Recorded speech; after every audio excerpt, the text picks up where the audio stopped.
Salut les amis!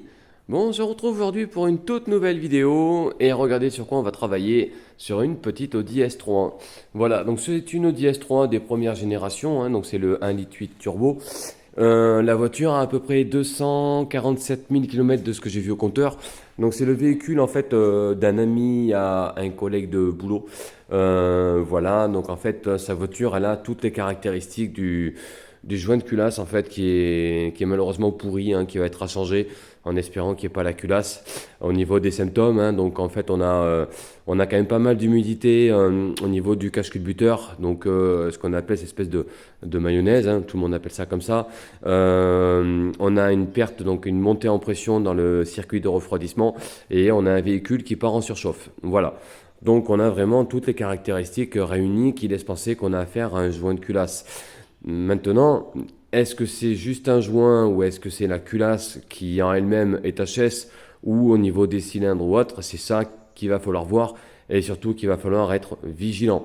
Donc je suis très très content de travailler là-dessus, hein, puisque à l'époque j'avais un Audi TT sur lequel j'avais refait entièrement le moteur, tout ça. Donc c'est un moteur que je connais plutôt bien, même très bien, hein, d'ailleurs. Donc voilà, donc ça va être, je pense à mon avis, toute une série de vidéos que je vais faire, hein, par rapport à cette Audi S3. Voilà, parce que c'est un véhicule où il y en a encore quand même pas mal, que ce soit de l'Audi S3, de l'Audi A3, de l'Audi TT, de l'Audi A4, de la Golf 4. Toutes ces voitures-là, en fait, qui sont équipées du 1,8 L turbo, ça pourrait toujours vous servir. Voilà, donc bah, écoutez, moi, je vous fais ça en tout cas avec grand plaisir. Voilà.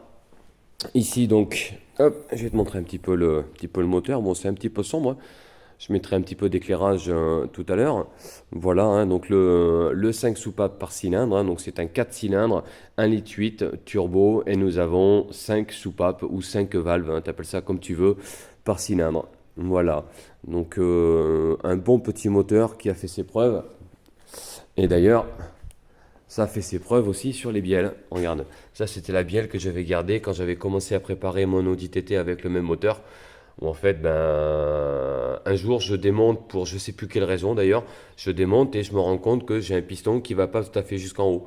Et c'est là que j'ai vu en fait que ma bielle était tordue. Donc là on voit bien, hein, que celle-ci elle est effectivement plus droite. Voilà.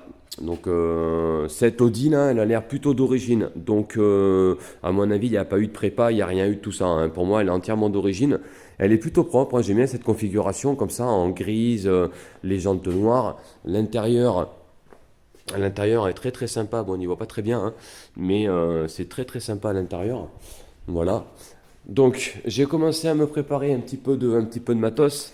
Donc, dans un premier temps, j'ai préparé donc le compressiomètre.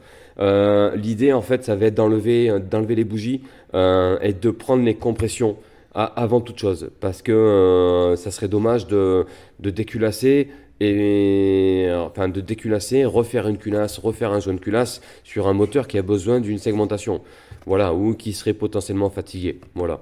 Donc du coup, j'ai préparé ça. Ici, nous avons un lève soupape, hein, donc ça permet de virer en fait toutes les soupapes pour changer les jeunes queues de soupape et surtout contrôler la culasse. Voilà, faire le rodage de soupape, etc., etc. Voilà, voilà. Donc, bah écoute, moi ce que je vais faire là, c'est que je vais commencer par démonter un petit peu tout ce qu'il y a autour, et puis je te reprends juste après. Allez, à tout de suite.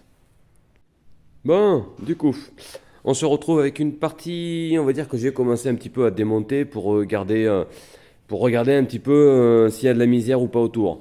Donc j'ai commencé par défaire la batterie qui était là. Donc là on peut voir, hein, des petites soudures comme ça. Ça je vais essayer peut-être de lui refaire si j'ai le temps. Parce que là au niveau de la cosse elle va pas tarder à se barrer. Donc ça va être à refaire. C'est pas compliqué à faire. Donc j'ai enlevé le support enfin la batterie avec le cache. J'ai également enlevé donc la boîte à air qui était ici, où il manquait des vis d'ailleurs en bas au niveau de la boîte à air. Ensuite, j'ai défait là sur le dessus, donc toute la partie en fait qui vient pour gérer en fait l'électrovanne de la dump valve, que j'ai posé d'ailleurs ici là. Tac. Alors, nous avons là. Alors, ici là, donc c'est le support où il y a en fait tout le système pour la gestion de la dump valve, hein, puisqu'on a une électrovanne et la dump valve en fait elle est gérée électroniquement tout ce système-là, ça peut s'enlever, hein. Il y en a qui les enlèvent. Moi, je l'avais enlevé, tout ce système, sur mon Audi TT, avec directement, tu sais, une durite qui part du collecteur d'admission et qui va jusque sur la dump. À chaque fois que le papillon se ferme, ça crée une dépression. Ça vient ouvrir la dump, terminé, c'est réglé. Voilà, bon, mais là, celle-là, elle est encore toute d'origine, hein, donc autant laisser comme ça. Voilà, il y a des petites choses, là, comme là, par exemple, il y a un tuyau qui est cassé. C'est le tuyau qui vient normalement s'emboîter là-dedans. Donc bah, ça c'est pété, hein, donc ça ce sera remplacé. C'est juste un tout petit tuyau rigide en plastique. Donc ça moi je vais le changer, je vais essayer de trouver autre chose à lui mettre. Voilà, ensuite qu'est-ce que j'avais vu d'autre? J'ai enlevé également toute la partie donc de la gestion de la N75 hein, qui normalement vient se mettre là. Hop, je sais plus où je l'ai posé, mais bon, il doit être par là, hein. Donc en fait, c'est pareil, c'est une électrovanne en fait qui vient gérer donc l'électrovanne. Ah merde, je vais pas y arriver. C'est une électrovanne en fait à N75 qui vient gérer en fait la pression de turbo. Voilà, ça vient directement se mettre sur la capsule de wastegate en bas et comme ça, c'est pareil, cette pression-là est gérée électroniquement. Les N75, c'est pareil, ça se remplace. Il y a un moment où ça peut commencer à foirer, à déconner. Donc ce serait bien de le remplacer. Ça, je verrai avec le propriétaire s'il veut qu'on le fasse ou pas. La dump, donc dump valve à recyclage. Cette partie-là, en fait, elle vient se prendre directement sur l'admission. Et cette partie-là, elle vient se mettre sur le tuyau de pression en fait qui est ici. Et elle, c'est pareil, elle est morte, hein. En fait, si on pousse sur la membrane ici dedans, en fait, on n'a plus de la membrane en fait à l'intérieur, elle n'est plus étanche parce que normalement, en bouchant ici là, on devrait sentir une résistance, mais il y a rien. Donc la dump, elle est morte, hein. Bon, elle est d'origine, hein, voilà. Ça fait quand même plaisir de voir une Audi S3 entièrement d'origine qui n'a pas été bidouillée, hein. Qu'est-ce que j'ai vu d'autre aussi de fragilisé? Ici, là, on a un vis pareil qui tient la bobine, là, qui est c'est foiré à l'intérieur, hein. Je pense pas qu'on le voit, mais bon, c'est foiré dedans, hein. Bon, après, c'est de l'alu, hein, ça a dû être démonté plusieurs fois, du coup, c'est foiré. Après, j'ai trouvé deux ou trois petites choses aussi qui n'étaient pas serrées. Je pense que l'ancien propriétaire a peut-être commencé à regarder. Je sais pas. Donc, bon, moi, ça m'empêche pas de travailler, hein. Donc, après, je me note tout ça, et puis voilà. Très important, tout à l'heure, je te disais, la mayonnaise. Alors, regarde, accroche-toi. Je vais essayer de te montrer ça. Regarde. Tu la vois, la jauge à huile, là? Ah, ça. C'est pas de l'huile dedans, c'est de la mayonnaise. Voilà, donc il a bien fait de ne pas la ramener en roulant, hein. Voilà. Donc la jauge, hein, pareil, elle est cassée. Par contre, c'est pas bête, ça. Le petit porte-clés. Au moins, ça bougera pas. Les puits de jauge, hein, pareil, sont très très fragiles, hein. Jauge fragile, puits de jauge fragile. Le plastique pourrit avec le temps. Voilà. Donc, ben moi, je vais continuer à démonter un petit peu tout ça. Après, je vais accéder aux bobines. Et puis, on pourra essayer de se faire le test de compression, hein. Pas sûr que je puisse le filmer, le test de compression. Ça m'étonnerait même. Parce que faut quelqu'un qui tienne. Et ça va être galère. Donc, à mon avis, je vais pas le filmer. Mais je te donnerai au moins le verdict, hein. Allez, je te reprends tout de suite. Bon, alors. Là, j'ai quand même vraiment bien avancé. Et surtout que plus j'avance et plus je vois qu'il y a des trucs qui sont bidouillés. Donc j'ai dit, faut que je prenne mon téléphone, il faut que je filme un petit peu tout ce bazar. Bon, du coup voilà, j'ai fait vraiment un maximum de place. Qu'est-ce que j'ai vu? Ouais, plein de choses. Au niveau des bobines notamment, tu vois, il y a des cosses qui sont cassées. Le fil qui est là, qui est une masse, c'était même pas serré, hein. Ça vient se prendre normalement sur le vis qui est là, c'était même pas serré.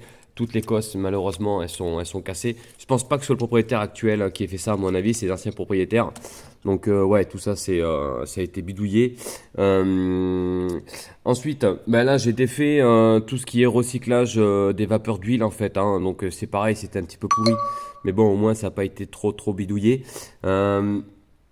Pareil, hein, donc là, j'ai enlevé toute la rampe d'injecteur.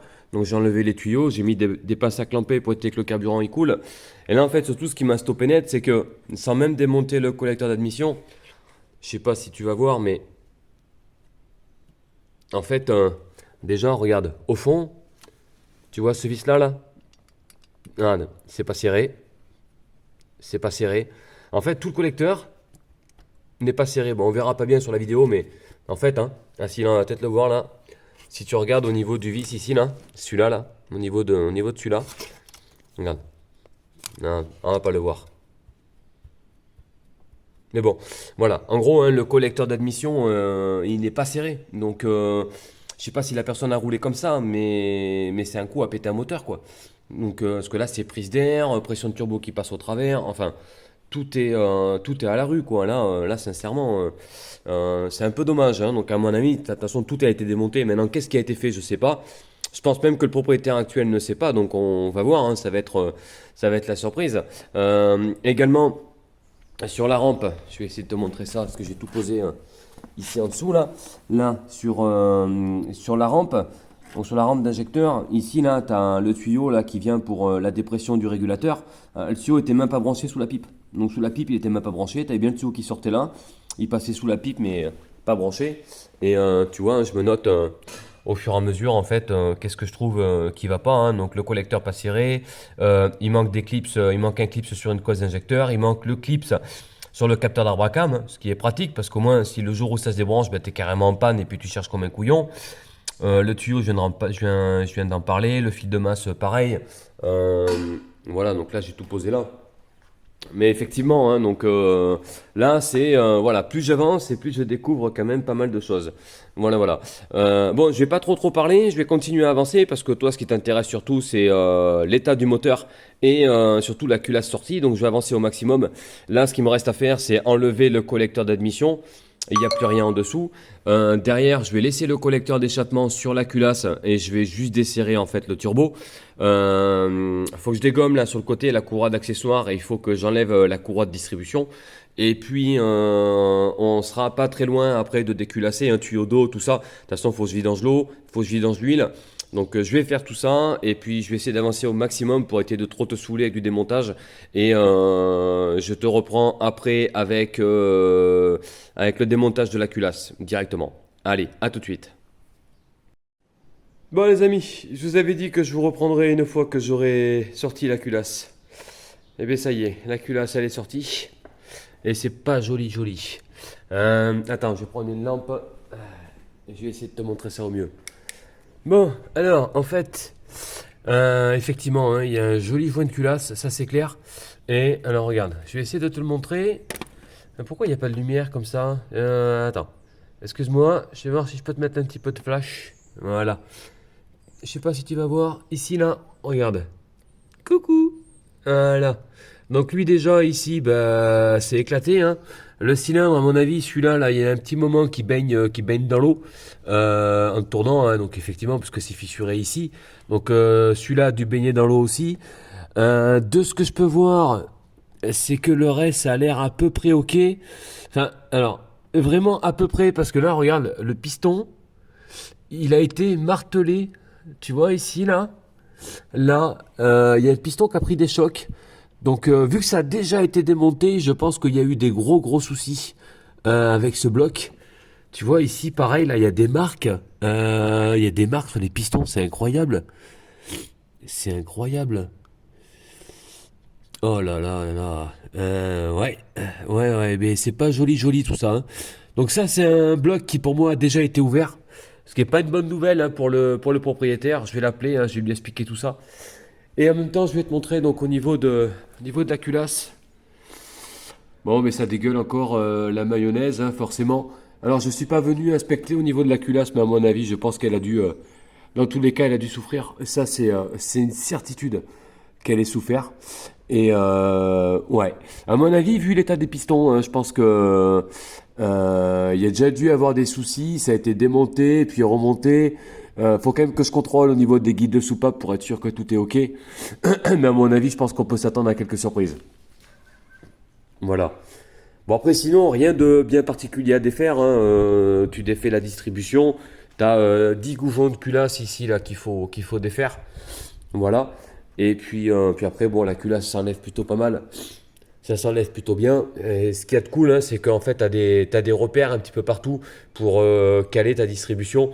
Tu as un repère sur le couvre-cul de buteur pour que tu puisses aligner ton pignon d'Abracam. Et en bas, je vais essayer de te montrer ça. Au niveau du vilebrequin, en fait, hein, tu vois, ici, là, je sais pas si on va bien voir, mais ici, tu as un repère, là, tu as un autre repère, tu te mets en face et ça te met ton cylindre 1 en fait au point Moreau, hein.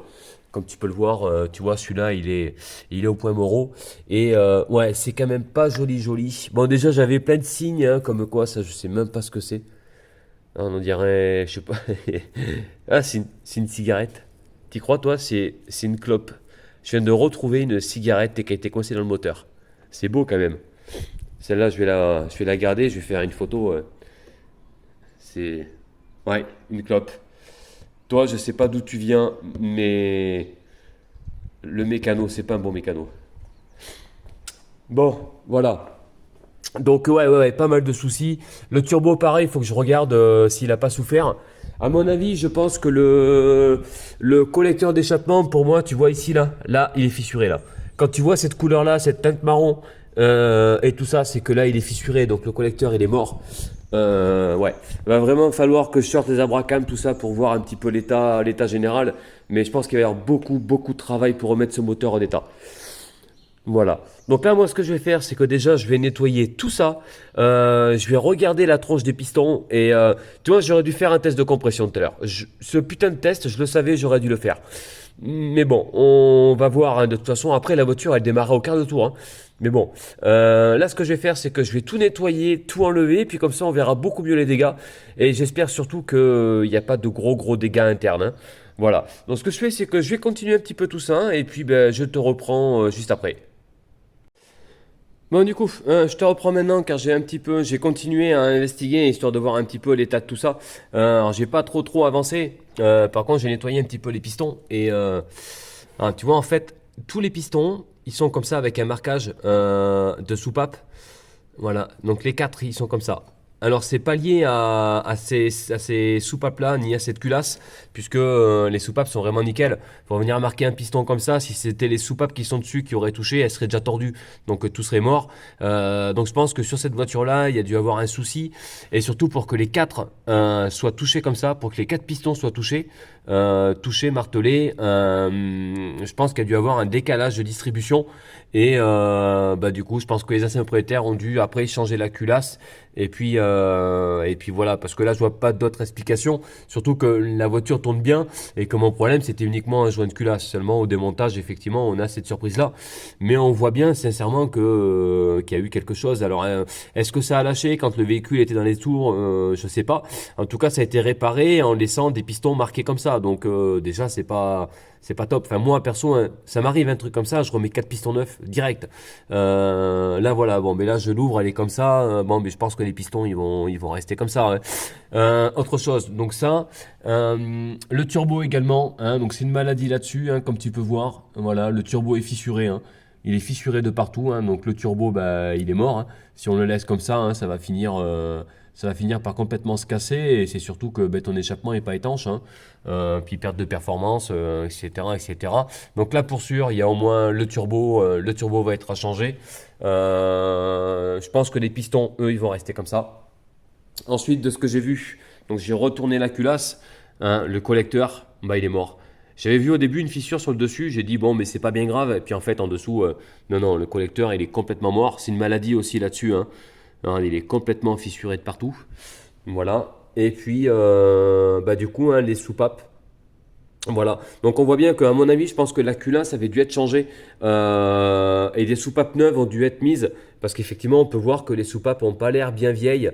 Donc voilà. Donc je pense que c'est des choses qui ont été faites par un des anciens propriétaires, pas le propriétaire actuel. Voilà, et puis au niveau du joint de culasse, hein, pareil, j'ai essayé de comprendre, de chercher un petit peu quelle marque c'est, qu'est-ce qu'ils ont été mis, qu'est-ce qui a été mis dessus, est-ce que réellement il a été changé, est-ce que c'est pas un vieux joint qui a été reposé. En fait, on ne sait pas et surtout on ne saura jamais. Voilà, donc écoute, pour moi, la vidéo en tout cas est terminée. N'hésitez pas à abonner, n'hésite pas à t'abonner car la prochaine vidéo, ce sera normalement avec l'accord du propriétaire actuel, la réception des pièces et surtout tu verras tout ce qu'on va faire dessus. Est-ce qu'on va changer le turbo ou pas? C'est pas moi le propriétaire, c'est pas moi qui décide, c'est lui. Est-ce qu'on va changer le turbo? Qu'est-ce qu'on va faire au niveau de la culasse? Et surtout que la culasse va être rectifiée à ce niveau-là. Est-ce qu'elle est rectifiable? Est-ce qu'elle est encore bonne? Voilà. Donc si tu t'abonnes, tu seras au courant de tout ça. Et surtout, si tu as une Audi S3 ou un Attitude Turbo, Ben écoute, tout ce que je peux te dire là, si ça peut t'aider ou t'apporter quelque chose, ben voilà, n'hésite pas à t'abonner. Voilà, bon, mais je vous remercie en tout cas de m'avoir suivi et puis ben, je vous dis moi à la prochaine vidéo sur cette belle Audi S3. Allez, salut!